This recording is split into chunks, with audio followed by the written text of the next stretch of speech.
you, I believe, retired in April 31st, 2018? That is correct. And what department of government did you work for? I was an agent with the FBI. And how many years did you serve the FBI? I spent more than 20 years with the FBI, a little more than 12 in our Detroit division, and more than 8 in the Youngstown office. Okay. So the last years of your tour of duty, so to speak, was the Youngstown office, the FBI? That's correct. And would you briefly tell the jury what your educational background is? I have a bachelor's degree in science and an MBA. And you have a master's degree? I do. An MBA? MBA, yes sir, master's degree in business. And that's from Baldwin Wallace? That is correct. And would you tell the jury what you did at the FBI?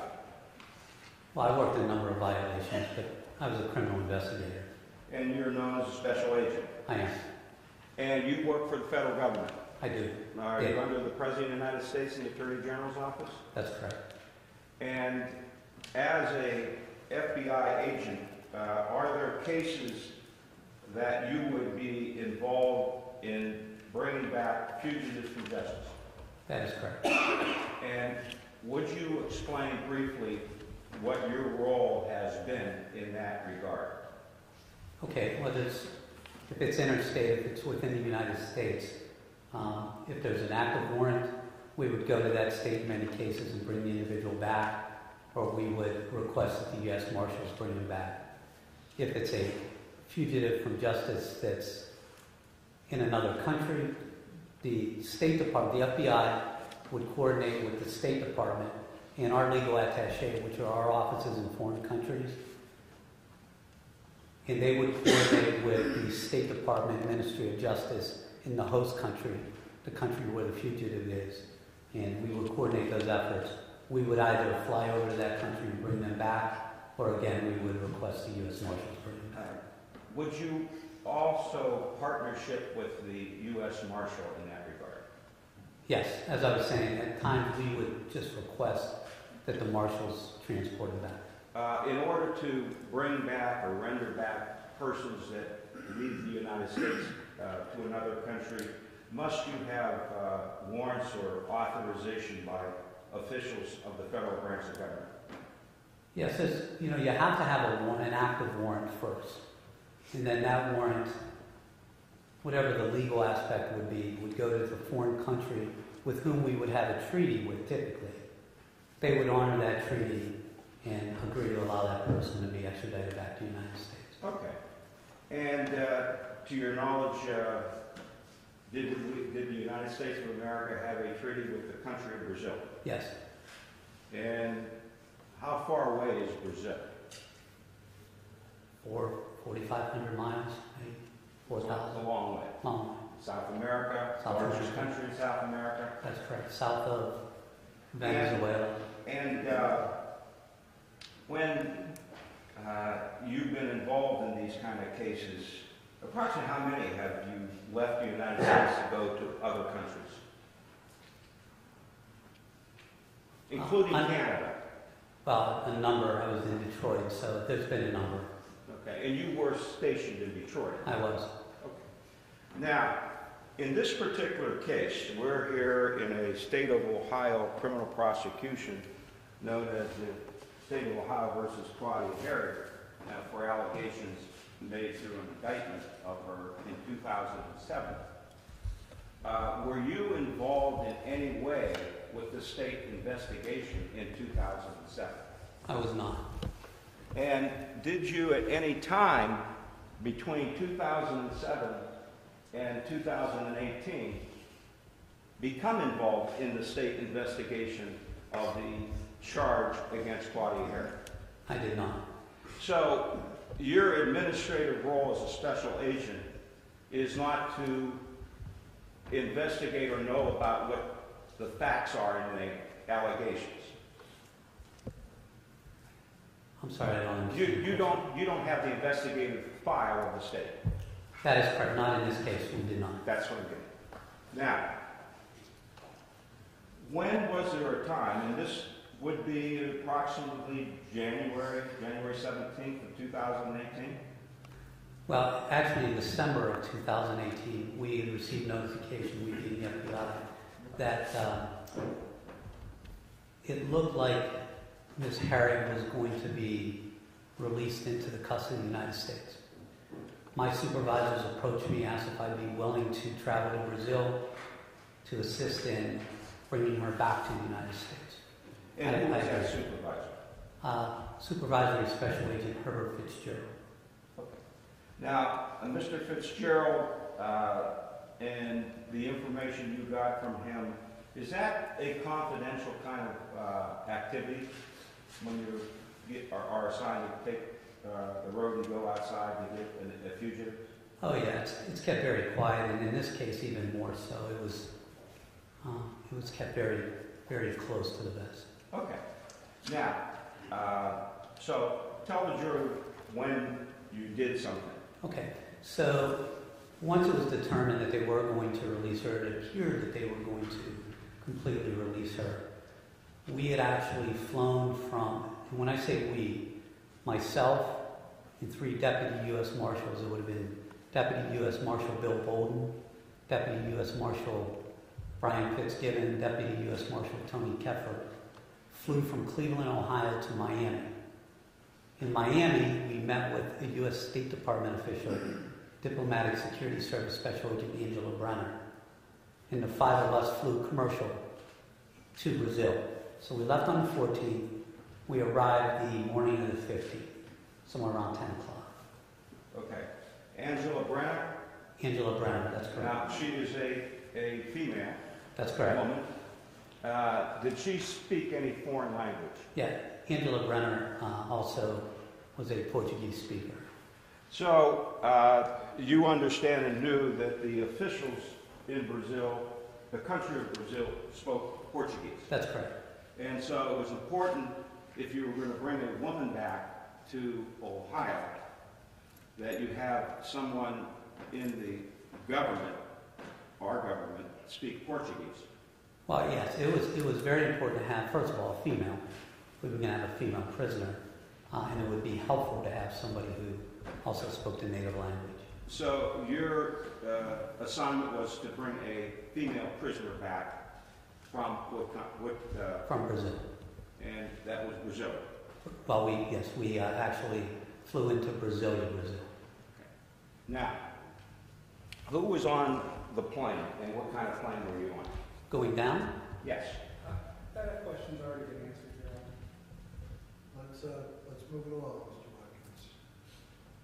Go ahead and answer it. Okay. When you're in Brazil, how many are on the plane? What kind of plane are you on? Well, it was a commercial plane, so there were hundreds of people on the plane. And it was myself, the 3 Deputy U.S. Marshals, and the... Okay. Then there came a point where you had a plane that was gotten by the U.S. Marshal. Is that correct? Yes. So on the way back, it was decided that on the way back we weren't going to be able to travel commercially back and control the scenario as much as we wanted to. So the U.S. Marshals rented a private jet. I believe it was a Gulfstream 5. And to give you the timing again, so we flew in, left on the 14th, arrived on the 15th. On the 16th, we met with all of our country team folks, the host country police department.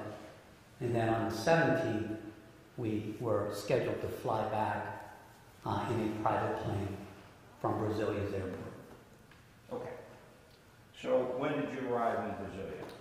The 15th of January. 2000. Sorry, go ahead. And when did you take custody of Claudia Hoerig? On the 17th of January. So on the 17th, after staying overnight, describe in your own words how you go and get her. We actually met with, the day before we met with our, as I mentioned, the country team.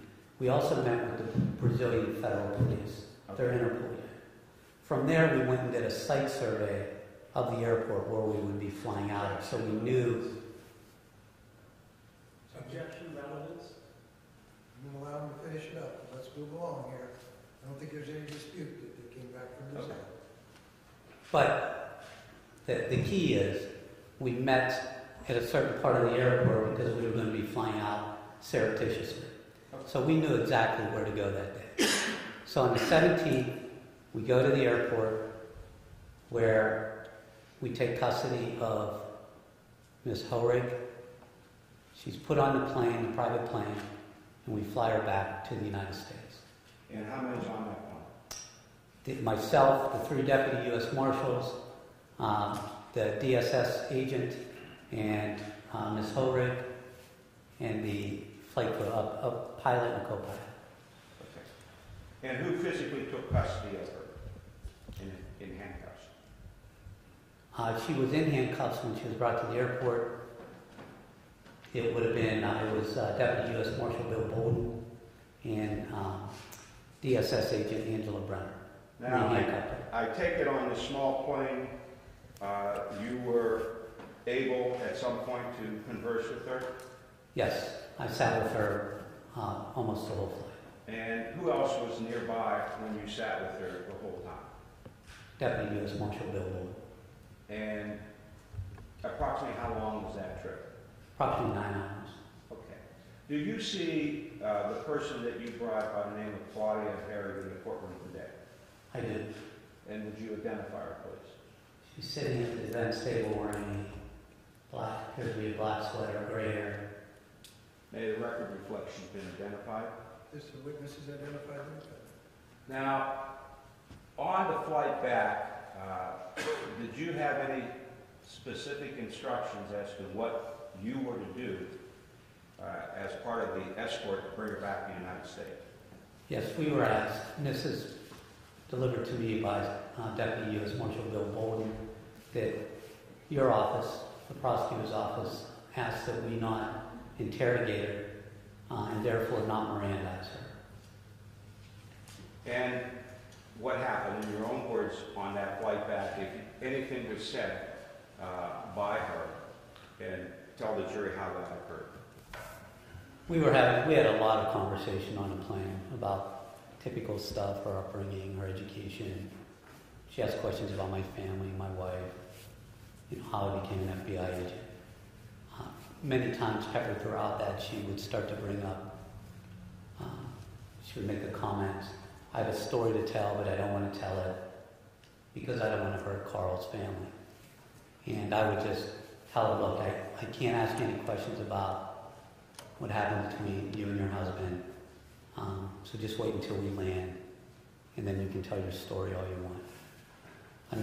This happened a number of times.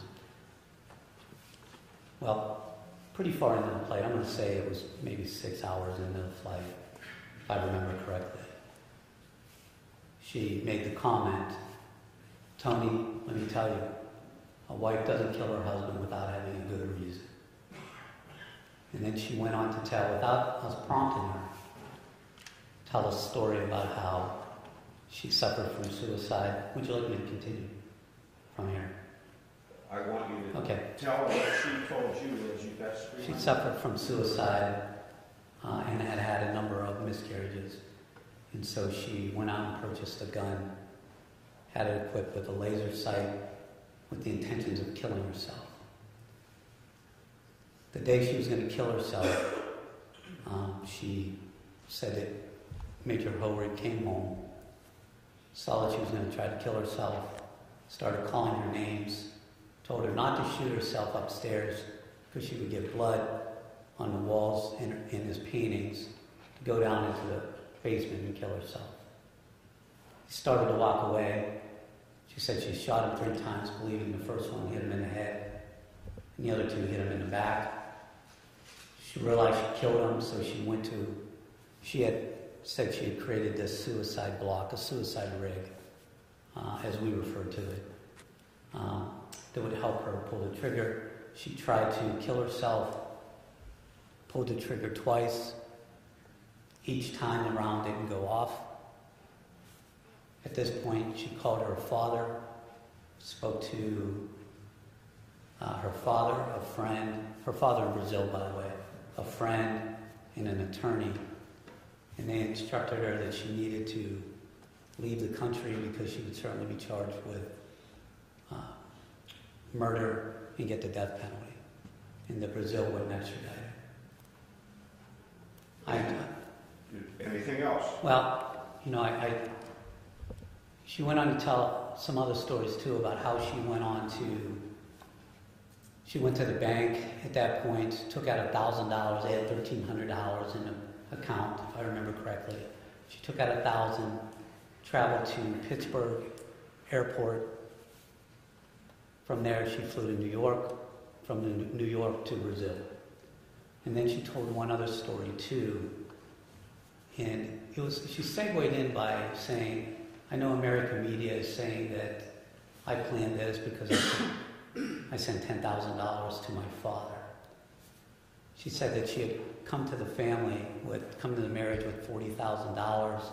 They had fallen on some financial hard times, so they had to spend $30,000. So there was about $10,000 left. So she didn't want Carl's wife or kids to get the money when she killed herself, so she sent the money to her father. I told her that. I said, look, we cannot ask any questions right now about that to follow up on anything you're telling us. Are you willing to speak to investigators when we land? She said yes. And that was really it. So you did not question her? No. And she said she took 3 shots? 3 shots. And she said she took those shots upstairs? That's correct. Did she ever change or do anything different than that? She did not. When did you arrive and where did you arrive in the United States? We arrived, and again, I want to say it was approximately 8:30 p.m., and it was at one of the Akron airports. I believe it was Akron. I believe so. Okay. And then did you accompany her to Warren? I did not. So CBP came on the plane, took our visas and passports. I presume confirmed who we said we were, gave them back to us. Deputy U.S. Marshal Bill Bolden and a female Deputy U.S. Marshal who I don't know, then recuffed her and took her away. And basically your sole dealing with her was that one day, the flight back? That's correct. Thank you.